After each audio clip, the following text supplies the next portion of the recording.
నమస్కారం వార్తలకు స్వాగతం. ముందుగా ముఖ్యాంశాలు.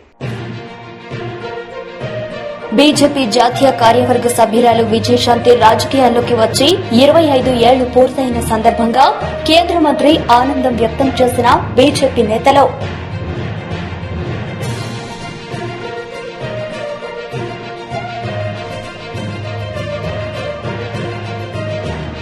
అరకు వ్యాలీ అల్లూరి సీతారామరాజు జిల్లా అరకు నియోజకవర్గం అరకులో పర్యటించిన BJP Rajya Sabha MP GVL Narasimhulu.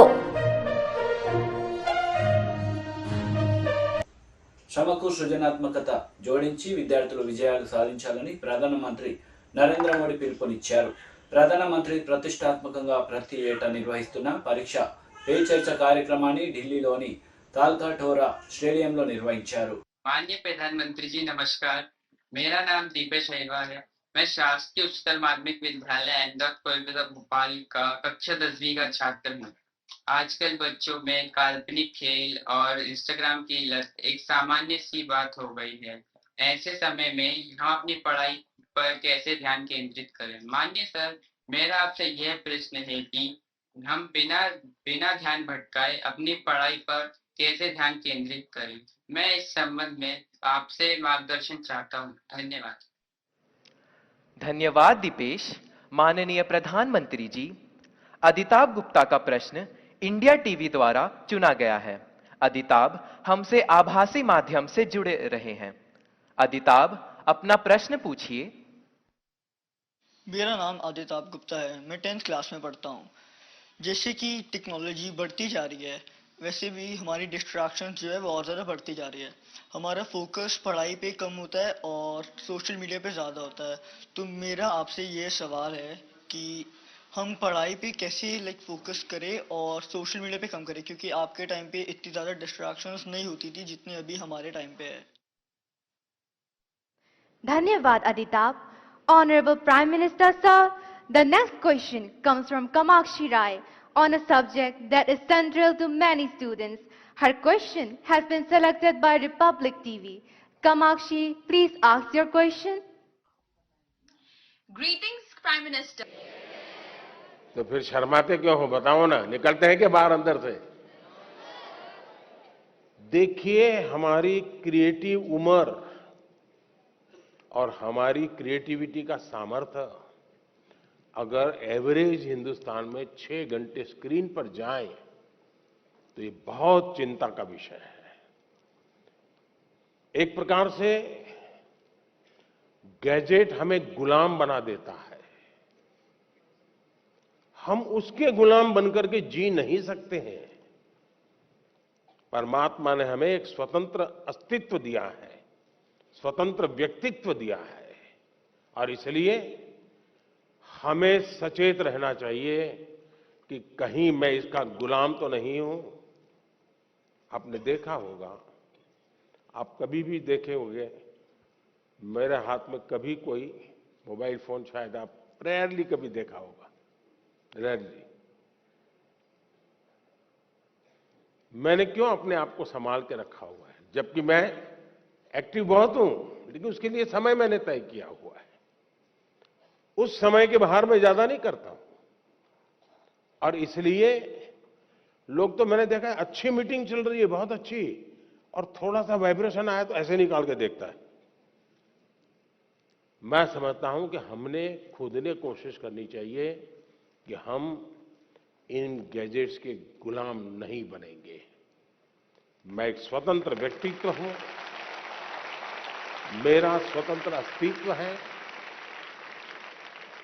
और उसमें से जो मेरे काम की चीज है उस तक ही मैं सीमित रहूंगा। मैं टेक्नोलॉजी का उपयोग करूंगा, मैं टेक्नोलॉजी से भागूंगा नहीं, लेकिन मैं उसकी उपयोगिता और आवश्यकता अपने मुताबिक करूंगा। अब मान लीजिए आपने ऑनलाइन डोसा बनाने की बढ़िया रेसिपी पढ़ ली, घंटा लगा दिया, कौन कौन से इंग्रेडिएंट्स होते हैं वो भी कर लिया, पेट भर जाएगा क्या? भर जाएगा क्या? नहीं भरेगा ना? उसके लिए तो डोसा बना के खाना पड़ेगा ना। और इसलिए गैजेट जो परोसता है वो आपको पूर्णता नहीं देता है। आपके भीतर का सामर्थ्य, अब आपने देखा होगा पहले के जमाने में बच्चे बड़े आराम से पहाड़ा कर देते थे, पहाड़ा बोलते हैं ना, हैं? और बड़े आराम से बोलते थे। और मैंने देखा है कि जो भारत के बच्चे विदेश जाते थे ना, तो विदेश के लोगों को बड़ा आश्चर्य होता था कि ये कैसे इतना पहाड़ा बोल देता है। अब उसको कुछ लगता नहीं था। अब आप देखिए धीरे धीरे क्या हाल हो गया है। हमें पहाड़ा बोलने वाला बच्चा ढूंढना पड़ता है। क्यों? उसको अब आ गया है, हो गया। यानी हम अपनी क्षमता खो रहे हैं। हमें अपनी क्षमता खोए बिना क्षमता को आगे बढ़ाना, ये हमें कॉन्शियसली प्रयास करना पड़ेगा। अदरवाइज धीरे धीरे धीरे करके वो विधा खत्म हो जाएगी। हमारी कोशिश होनी चाहिए कि हम अपने आप को लगातार टेस्ट करते रहें। मुझे ये आता है कि नहीं आता है, वरना तो आजकल तो आर्टिफिशियल इंटेलिजेंस के इतने प्लेटफॉर्म आए हैं कि आपको कुछ करने की जरूरत नहीं है। उस प्लेटफॉर्म पे जाकर के चैट पर चले जाएंगे तो आपको दुनिया भर की चीजें बता करके दे देता है वो। अब तो गूगल से भी एक स्टेप आगे चला गया है। अगर आप उसमें फंस गए तो आपकी क्रिएटिविटी खत्म हो जाएगी। और इसलिए मेरा तो आग्रह रहेगा कि आप, दूसरा, हमारे यहां आरोग्य का जो शास्त्र है पुरातन भारत में आरोग्य का, उसमें उपवास की परंपरा होती है कि कुछ जरा ऐसा लगता है तो ऐसा करो, आप फास्टिंग करो। कुछ हमारे देश में कुछ रिलीजियस रिचुअल्स में भी होता है फास्टिंग करो। अब वक्त बदल चुका है, तो मैं आपको कहूंगा क्या आप हफ्ते में कुछ दिन या दिन में कुछ घंटे ये टेक्नोलॉजी का फास्टिंग कर सकते हैं क्या? कि उतने घंटे उसकी तरफ जाएंगे ही नहीं।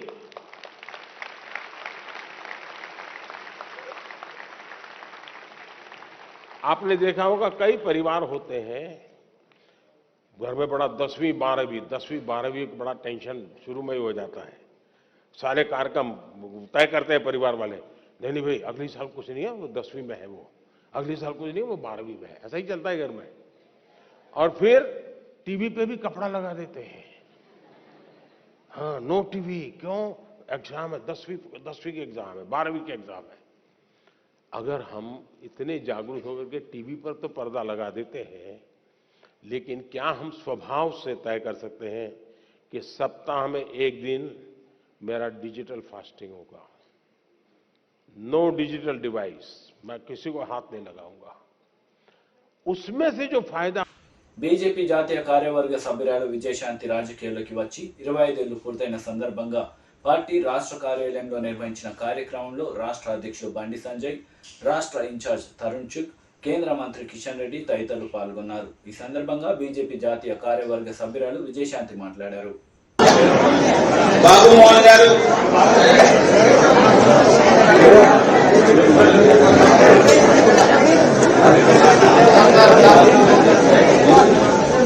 ఇప్పుడు తర్వాత కప్పొచ్చు, మీటింగ్ అయిపోయాక ఇప్పుడు అట్లా కప్పడం మొదలు పెట్టి ఆగదండి. వాళ్ళందరూ వచ్చిందంటే ప్లీజ్ మిగతా వాళ్ళు అతిథులు తర్వాత వారికి సన్మానం చేయొచ్చు.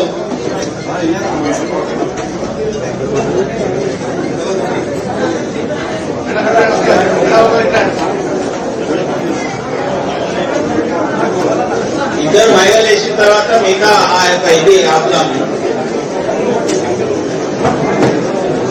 ముగ్గురు మహిళలు కూర్చో.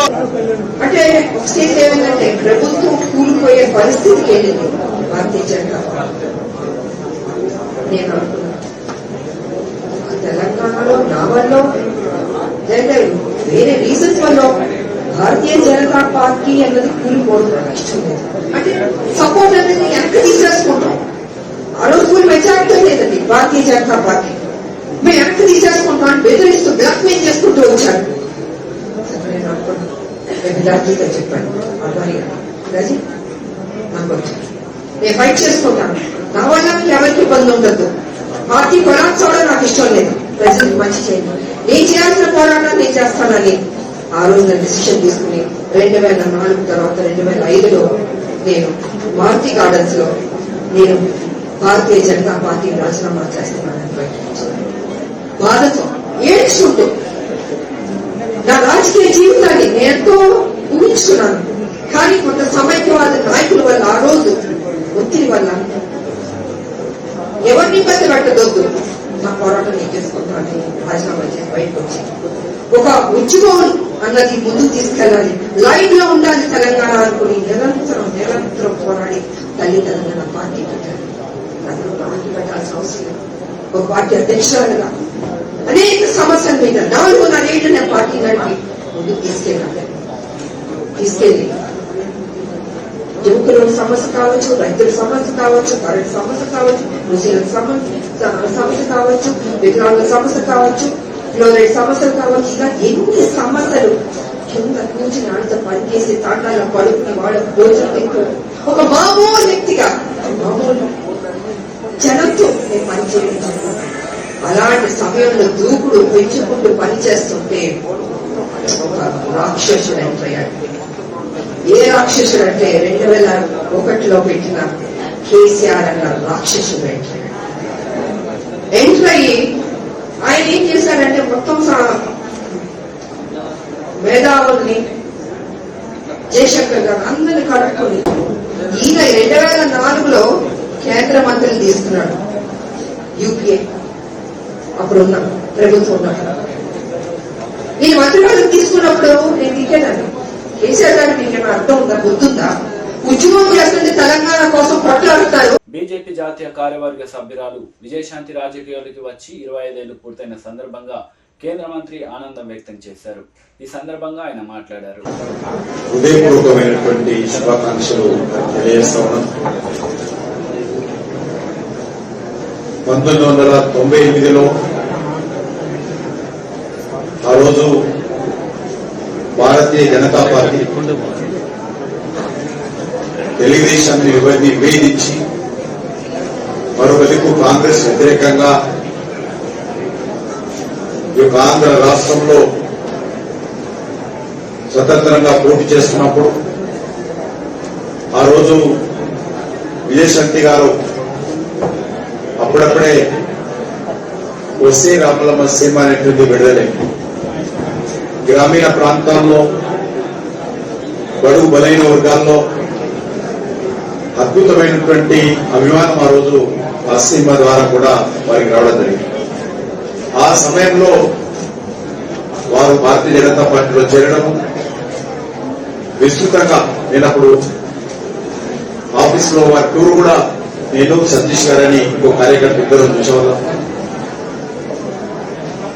విస్తృతమైనటువంటి ఒత్తిడి మా దగ్గరికి రావాలంటే మా దగ్గరికి రావాలి, ప్రత్యేకమైనటువంటి విమానం, ప్రత్యేకమైనటువంటి హెలికాప్టర్ పెట్టి విజయశాంతి గారికి మరి ఆ రోజు ఆమె ఆంధ్రప్రదేశ్ రాష్ట్రం అంతా కూడా, తెలంగాణ కాదు ఆంధ్ర రాష్ట్రం అంతా కూడా విస్తృతంగా వారి ఎన్నికల పర్యటన చేయించడం జరిగింది. నిజంగా విజయశాంతి గారు పూర్తి స్థాయిలో ఎక్కడ వెళ్ళినా కూడా వేలాది మంది వస్తున్నటువంటి సమయంలో వారు పూర్తిగా పార్టీకి మరి అంకిత భావంతో. టీడీపీ పోలిట్ బ్యూరో సభ్యులు వరదరామయ్య మీడియా సమావేశం నిర్వహించారు. ఈ సందర్భంగా పలు అంశాలపై ఆయన మాట్లాడారు. 11:03 తెలుగుదేశం పార్టీ జాతీయ ప్రధాన కార్యదర్శి, యువ నాయకుడు, మా పార్టీ పొలిట్ బ్యూరో సభ్యులు శ్రీ నారా లోకేష్ బాబు గారు కుప్పంలో తన 400 రోజుల పాదయాత్ర ప్రారంభిస్తారు. అందరికీ తెలుసు, రాష్ట్రమంతా తెలుసు. ఇంతవరకు కూడా పోలీసు వ్యవస్థ దీని పట్ల సరైన ధ్యాస పెట్టి ఈ పాదయాత్ర సజావుగా సాగాలి, ఏ ఇబ్బందులు లేకుండా పాదయాత్ర చేసేవారికి కానీ ప్రజలకు కానీ రోడ్ యూజర్స్ కానీ ఎవరికి కూడా ఎటువంటి ఇబ్బందులు లేకుండా సాగాలి అన్న ఆలోచన పోలీసు వ్యవస్థలో ఎక్కడ కనపడటం లేదు. ఈ నెల 9వ తారీఖున పార్టీలో ఒక ముఖ్య నాయకుడిగా నేను లేఖ వ్రాసా డీజీపీ గారికి. అయ్యా ఇట్లా పాదయాత్ర చేయబోతున్నాం, 30వ తారీఖున 11 రోజుల తర్వాత 12వ రోజున నేను మరలా ఒక రిమైండర్ రాస్తాను ఆయనకి. ఇక 7 రోజుల్లో పాదయాత్ర మొదలు పెట్టబోతున్నారు, మీరు ఇంతవరకు పాదయాత్ర గురించి ఏమీ ప్రస్తావించలేదు, మీరు పర్మిషన్ ఇవ్వండి అని చెప్పి ఒక రిమైండర్ రాస్తే ఆయన నెక్స్ట్ డే 21వ తారీఖున నాకు ఒక పెద్ద నోటీస్ పంపించినాడు. మీరు కొన్ని ప్రశ్నలు అడుగుతూ ఎవరెవరు వెళ్తారు, ఎంతమంది కలుస్తారు, కలిసే వాళ్ళ అడ్రస్లు ఏంటి, పేర్లు ఏంటి, వాళ్ళ చిరునామాలు ఏంటి అంటూ కొన్ని వింత ప్రశ్నలు అడుగుతూ చేస్తే దానికి నేను మళ్ళీ అదే రోజు సమాధానం ఇచ్చా. మీరు ఎందుకు ఈ రకంగా ఇబ్బంది పెట్టాలని చూస్తూ ఉన్నారు? పాదయాత్రలో ఎంతమంది ఆయన కలుస్తారు, ఏ ఊర్లో ఎంతమంది కలుస్తారని ఎలా చెప్పగలం? ఈ ప్రభుత్వ బాధితులు ఎక్కడంటే అక్కడికి వస్తారు, ఆయన బాధలు చెప్పుకుంటారు. ఒక చోట 1000 మంది రావచ్చు, ఒక చోట 10,000 మంది రావచ్చు, ఒక చోట 5,000 మంది రావచ్చు. ఎవరెవరు వస్తారో ముందే మాకు ఎలా తెలుస్తుంది? హాస్యాస్పదంగా ఉన్నాయి కదా. ఎక్కడా లేని బ్రిటిష్ టైంలో కూడా లేని రిస్ట్రిక్షన్స్ ఎందుకు ఇప్పుడు పెడుతున్నారని చెప్పి మేము మరలా తిరిగి లేఖ వ్రాస్తే ఇంతవరకు డీజీపీ గారు దాని మీద కిమ్మనలేదండి. 21వ తారీఖున నేను పంపిస్తే దాని మీద మాట్లాడకుండా ఆ local sub divisional police officer Shri N Sudhakar Reddy గారు 24వ తారీఖున అంటే నిన్న పర్మిషన్ ఇస్తారు 3 రోజులకి. ఆయన ఏరియాలో పర్మిషన్ ఇచ్చి దాదాపు 15 కండిషన్స్ పెట్టాడు. ఇవన్నీ కూడా నాట్ ఇంప్లికబుల్. ఇదంతా హాస్యాస్పదంగా కండిషన్స్ అన్నీ. ఏమేం పెడతారు? పాదయాత్రలో అంబులెన్సులు మీరే పెట్టుకోవాలంట. పాదయాత్రలో అంబులెన్సులు చేసేవాళ్ళు పెట్టుకుంటారండి. గతంలో పాదయాత్రలో అట్లా పెట్టుకున్నారండి. నేను అడుగుతున్నా, ఇదే సుధాకర్ రెడ్డి గారు, జగన్మోహన్ రెడ్డి గారు పాదయాత్ర చేసినప్పుడు ఉన్నారు పోలీస్ ఆఫీసర్గా. ఇదే రాజేంద్రనాథ్ రెడ్డి గారు ఐపీఎస్ ఆఫీసర్గా ఉన్నారు. He was in service. అంబులెన్సులు జగన్మోహన్ రెడ్డి గారు పెట్టుకున్నారండి. అది పోలీసు వ్యవస్థ. Fire service, ambulances, providing adequate బందోబస్తు. మీది ఇంకా హాస్యాస్పదం పత్రికా సోదరులారా. యూనిఫామ్డ్ వాలంటీర్స్ ఉండాలట. వాళ్ళు రోప్ పార్టీలుగా వాళ్లే వ్యవహరించాలట. మరి పోలీసులు మీరేం చేస్తారండి? రోప్ పార్టీ డ్యూటీ ఎవరిదండి? నాకు తెలిసి ప్రైవేట్ వాలంటీర్స్ రోప్ పార్టీని మెయింటైన్ చేయలే ఎప్పుడు. ఏదో కొత్త వింతగా ఉంది రాజేంద్రనాథ్ రెడ్డి గారు అండ్ సుధాకర్ రెడ్డి గారు మీ వ్యవహార శైలి. రోప్ పార్టీ ఎవరు పెట్టుకోవాలండి? క్రౌడ్ కంట్రోలింగ్ ఎవరిదండి డ్యూటీ? వాలంటీర్ చేసుకోవాలా రోప్ పార్టీ? ఎవరికి ఏమి చీమ కొట్టకుండా చూడవలసిన బాధ్యత ఆర్గనైజర్స్ అదంట. మరి మీరేం చేస్తారు సార్? లక్షల లక్షలు జీతాలు తీసుకుంటూ పోలీస్ వ్యవస్థ ఏం చేస్తారు సార్? అంటే అక్కడ ఎవరికైనా ఇబ్బంది జరిగితే యాక్షన్ తీసుకుంటారా? అదే మీరు చేసేది? శాంతి భద్రతలు కాపాడటం అంటే అదా? ట్రాఫిక్ రెగ్యులేట్ చేయటం అంటే అదా? పాదయాత్రకు బందోబస్తు ప్రొవైడ్ చేయటం అంటే అదా? ఎంత హాస్యాస్పదంగా ఉంది. నవ్వుతారండి. సౌండ్ సిస్టమ్ అట అండి. నవ్వుతారు సార్ పాత్రికేయ సోదరులారా మీరు కూడా. సింగిల్ మైక్ పెట్టుకోవాలట. అంటే అది 10-20 మందికే వినపడాలట. జగన్మోహన్ రెడ్డి గారు పాదయాత్ర అంతే పెట్టాడా? రాజేంద్రనాథ్ రెడ్డి గారు, సుధాకర్ రెడ్డి గారు సింగిల్ మైక్ తోటి బావం బావం అని మోగుతూ ఉంటాయి. ముందొక వ్యాను, వెనకొక వ్యాను, మరలా అడ్వాన్స్కి ఒక వ్యాను, 3 వ్యాన్లు వెళ్ళాయి. జగన్మోహన్ రెడ్డి గారేమో అలా వెళ్తారట,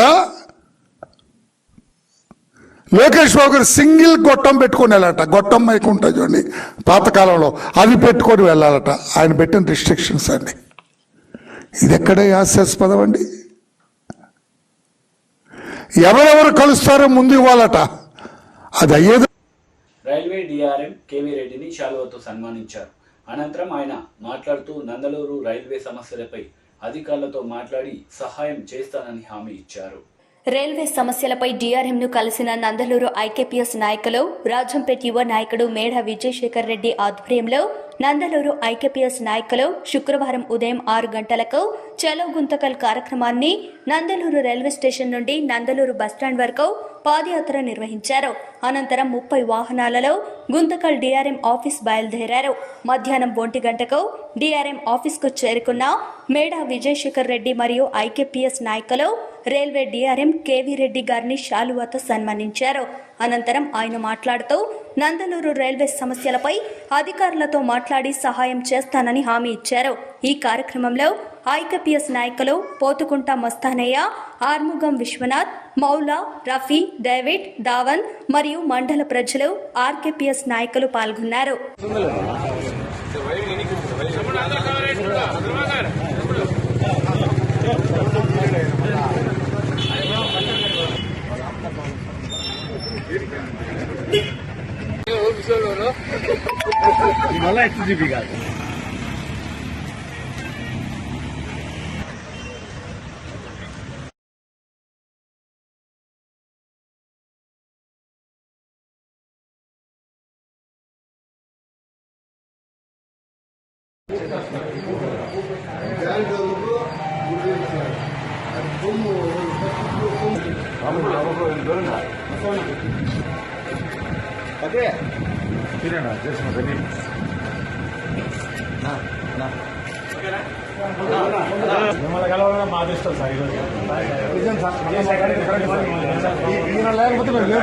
రావచ్చు మీరు ఎప్పుడైనా కానీ వచ్చేదానికి ఇక్కడ ఎవరిని నేను బార్ చేయను. 10 రోజులు బాగా కష్టపడ్డాను సార్. నవంబర్ 2020 నవంబర్ 19 అక్కడే ఉన్నాను. నందలూరులోనే నేను క్యాంప్ 28 గెలిచాను. అక్కడ పంపించిన వెంటనే వీళ్ళకి ఇన్ఫార్మ్ చేస్తాం. సో దట్ అక్కడ ఇంకొకటి ఏంటంటే ఒక 2-3 లాంగ్-టర్మ్ ప్రాజెక్ట్స్ ఏదైనా ప్రపోజల్స్ పెట్టి ఒకటి నందలూరుకి పెట్టే విధంగా సార్ రిక్వెస్ట్ చేశాం. ఏదైనా ఎక్స్ప్లోర్ చేయండి అని అడిగారు. ఇన్ఫ్రాస్ట్రక్చర్ ఎక్కువ సార్. వాటర్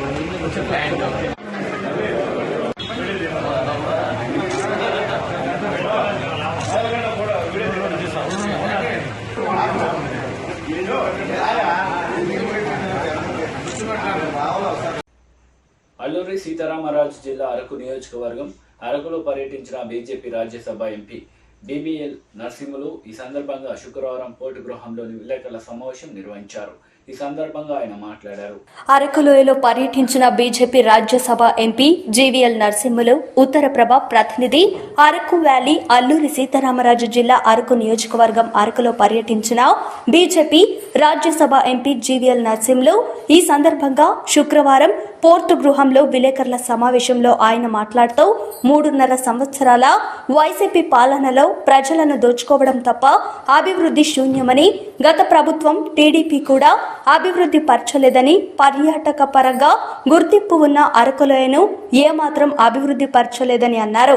శుక్రవారం చిన్నలబుడు గ్రామాన్ని సందర్శించడం జరిగిందని, గ్రామానికి వ్యవసాయ రంగానికి కావలసిన చెక్ డ్యాంల నిర్మాణం ఆగిపోవడం వలన నీళ్లు లేక సాగుబడి జరగడం లేదని, జల జీవన మిషన్ పేరిట కేంద్ర ప్రభుత్వం కోట్ల రూపాయల నిధులను కేటాయిస్తున్నప్పటికీ దేశం మొత్తం మీద పనులు జరుగుతున్నా ఇక్కడ పనులు శూన్యమని ఆయన అన్నారు. అలాగే ఇక్కడ సమస్యలను సంబంధిత కేంద్ర మంత్రుల వద్దకు తీసుకువెళ్లడం జరుగుతుందని, సత్వర పరిష్కారానికి కృషి చేస్తామని అన్నారు.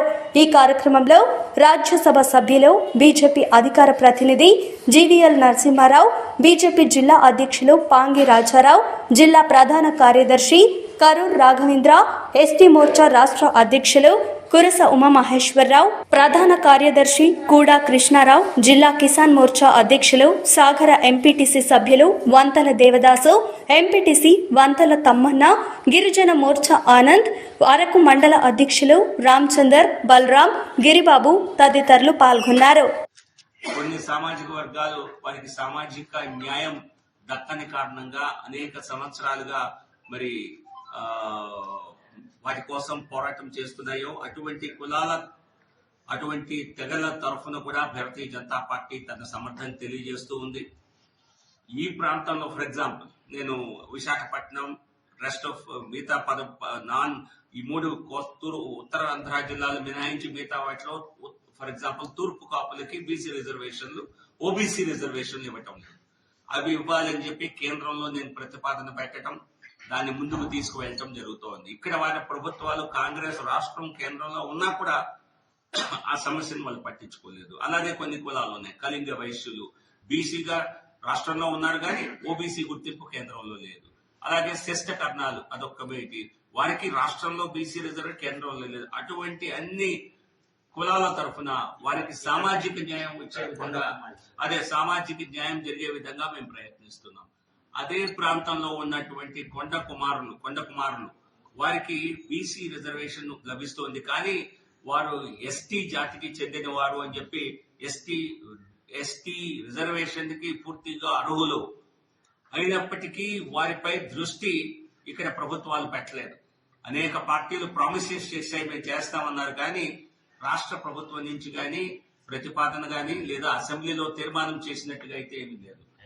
వారి సంఖ్య ఎక్కువ కాకపోవచ్చు, కానీ వారి సామాజిక నేపథ్యం చూసి ఖచ్చితంగా వారికి రిజర్వేషన్ లభించవలసిన అవసరం. వేల మందికి ఆ తెగలో రిజర్వేషన్ వస్తున్నప్పటికీ కూడా దానిపై సుమారు 2 గంటలు చర్చించి పార్లమెంట్ లో వారికి ఎస్టీ రిజర్వేషన్ అందివ్వటం జరిగింది. అలాగే కొండ కుమారులకు కూడా, అలాగే తోటల పెంపకం, ఇవన్నీ కూడా కొంచెం వాటిపై ధ్యాస పెడితే రైతుల ఆదాయం సులభంగా ఇక్కడ రెట్టింపు చేసేటువంటి అవకాశం ఉన్న ప్రాంతం. కానీ అంతకంటే ముందుగా వారికి కనీస అవసరాలు ఇవ్వాలి. జల్ జీవన్ మిషన్ పేరుట దేశవ్యాప్తంగా వేలాది లక్షలాది కోట్ల రూపాయలతో పనులు జరుగుతుంటే మరి ఇక్కడ గ్రామాల్లో మరి నీటి సమస్య చాలా ప్రధాన సమస్య. ఈ ప్రాంతంలో తాగునీటి సమస్య చాలా ప్రధానమైనటువంటి సమస్య. మరి దానిపై కూడా ఇక్కడ స్థానిక అధికారులు దృష్టి పెట్టకపోవటం బాధాకరం. ఈ రోజు నేను వెళ్లిన గ్రామం నుంచే స్వయంగా కలెక్టర్ గారికి ఫోన్ చేసి ఆ గ్రామ సమస్యలు చెప్పి వెంటనే పరిష్కారం చేయాలని చెప్పి వారికి నేను తెలియచేయటం జరిగింది. వెంటనే కన్సర్న్డ్ ఆఫీసర్స్ ని పంపించి ఆ సమస్యని నేను వెంటనే పరిష్కరిస్తానని కలెక్టర్ గారు హామీ ఇవ్వటం జరిగింది. మా పార్టీ నాయకులందరికీ నేను చెప్పడం జరిగింది. ఇక్కడ ఈ జిల్లా అధ్యక్షులైనటువంటి రాజారావు గారు, మా ఎస్టీ మోర్చా రాష్ట్ర అధ్యక్షులు ఉమామహేశ్వరరావు గారు, అలాగే మా పాడేరు కృష్ణారావు గారు, వీరందరికీ కూడా ఒకటే చెప్పా, ప్రతి గ్రామంలో ప్రతి పంచాయతీలో ఉన్నటువంటి ప్రధాన సమస్యల్ని గ్రామం తిరిగి గడప గడపకి అనేది ఒక టైటిల్ తప్పితే, పేరు తప్పితే వాళ్ళు ఏ గడపకి వెళ్తున్నటువంటి పరిస్థితి ఇక్కడ కనపడటం లేదు. వెళ్తే జనం మరి ఏ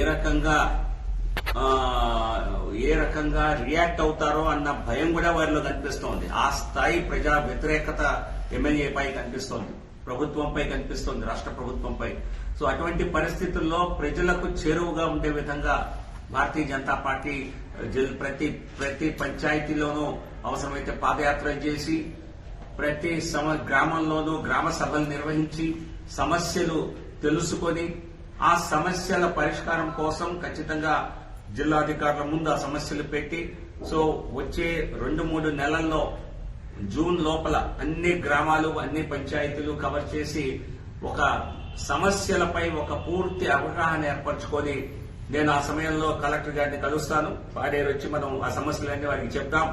నేను కేంద్ర స్థాయిలో కూడా tribal development minister Arjun Munda గారి దృష్టి కూడా సమస్యలన్నీ తీసుకువెళ్లి రాష్ట్ర ప్రభుత్వానికి ఈ ప్రాంతానికి ట్రైబల్ వెల్ఫేర్ కి ఇచ్చే నిధుల్లో మనం ఇచ్చేటువంటి డెవలప్మెంట్ సమస్యల లిస్ట్ ఏదైతే ఉన్నదో వాటన్నిటినీ కూడా మరి డెవలప్మెంట్ అజెండాలో చేర్చాలి అని చెప్పి వాటికి చెప్పి ఈ ప్రాంత అభివృద్ధికి ప్రత్యేక ఫోకస్ వచ్చేలా చేస్తాం. అలాగే విశాఖపట్నం ఈ ప్రాంతానికి మన రాష్ట్రంలో ఉన్నటువంటి అత్యంత ప్రధానమైనటువంటి నగరం. సో విశాఖపట్నం నుంచి వార్తలు ముగించే ముందు ముఖ్యాంశాలు మరోసారి. బీజేపీ జాతీయ కార్యవర్గ సభ్యురాలు విజయశాంతి రాజకీయాల్లోకి వచ్చి 25 ఏళ్లు పూర్తయిన సందర్భంగా కేంద్ర మంత్రి ఆనందం వ్యక్తం చేసిన బీజేపీ నేతలు.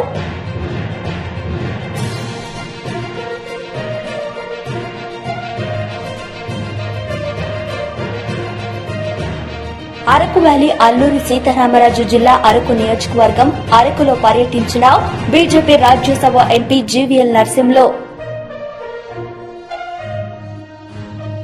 ఈ వార్తలు ఇంతటితో సమాప్తం. తిరిగి ప్రసారమయ్యే వార్తలు మళ్ళీ కలుద్దాం. అంతవరకు సెలవు. నమస్తే.